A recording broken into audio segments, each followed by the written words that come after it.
L'information à sa juste valeur, c'est ici même, Sunugal24.net. On l'a dit, ce bus BRT pourra transporter quotidiennement 300 000 voyageurs.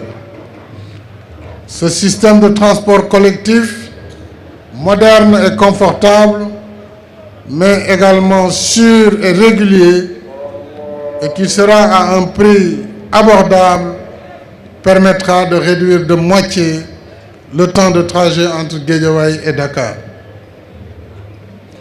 De surcroît, ce projet d'un coût de 300 milliards est réalisé sur la base d'un mécanisme de financement innovant, un mécanisme intégrant l'investissement privé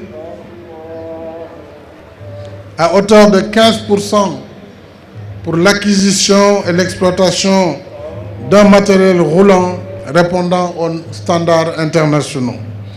Il me plaît ici de souligner que la structuration en partenariat public-privé pour l'exploitation du futur BRT permet la participation de l'État et du secteur privé local pour un total de 30% dans le capital de la future société d'exploitation. De plus, ce projet vert, identifié lors de la COP21 au titre des contributions du Sénégal à la réduction des émissions de gaz à effet de serre, va améliorer la qualité de l'air tout en favorisant, entre autres, le report modal de la voiture particulière vers les transports collectifs. Je voudrais, mesdames et messieurs, vous dire qu'avec le BRT, Dakar sera plus vert, plus propre, plus viable et plus attractif.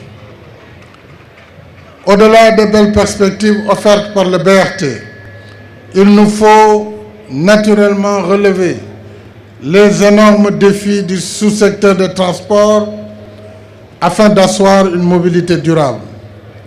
C'est pourquoi je voudrais engager le ministre en charge des transports terrestres d'accélérer la modernisation du système de transport public afin d'améliorer notamment l'offre de services dans les transports publics et de renforcer le cadre de gouvernance de la mobilité urbaine.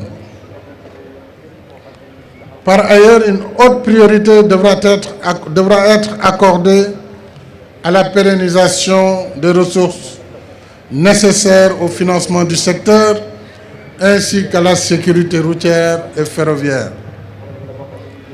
Au demeurant, je vous invite, chère population, à veiller à l'intégration physique et tarifaire. Il s'agit là d'une instruction toujours pour le ministre.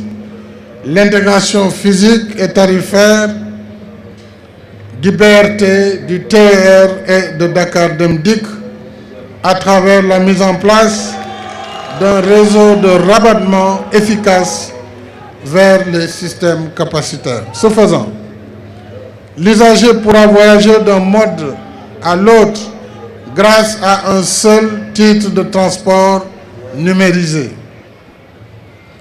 Je note déjà pour m'en réjouir la mise en œuvre par le CETUD, que je félicite, d'un plan d'engagement des parties prenantes qui fédère tous les acteurs autour de ce projet de développement urbain. En outre, la mise en service prochaine des projets innovants et complémentaires du TER et du BRT appelle de notre part un changement de comportement guidé par un esprit citoyen. Aussi, le BRT et le TER devront d'ores et déjà s'atteler à la sensibilisation des usagers sur les exigences de sécurité, d'hygiène, de propreté inhérents à ces moyens de transport collectif de dernière génération. c'est le lieu de saluer l'engagement sans faille des maires des villes de Dakar et de Guédiawaye, ainsi que des maires de communes des 14 communes concernées par le BRT, qui se sont fortement impliqués dans ce projet.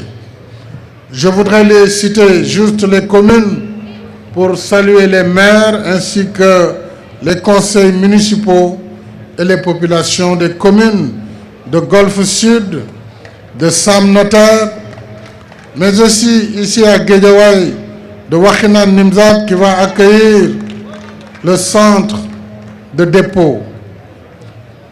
Mais le BRT va traverser dans le département de Dakar les communes de Cambérène, Parcelles Assainies, Patte d'Oie, Grand Yoff, Dieuppeul Derklé, Sicap Liberté, Mermoz Sacré-Cœur, Grand Dakar, Point-E Amitié, la commune de Fass, Colobane Gueule Tapée, Médina et enfin Dakar Plateau.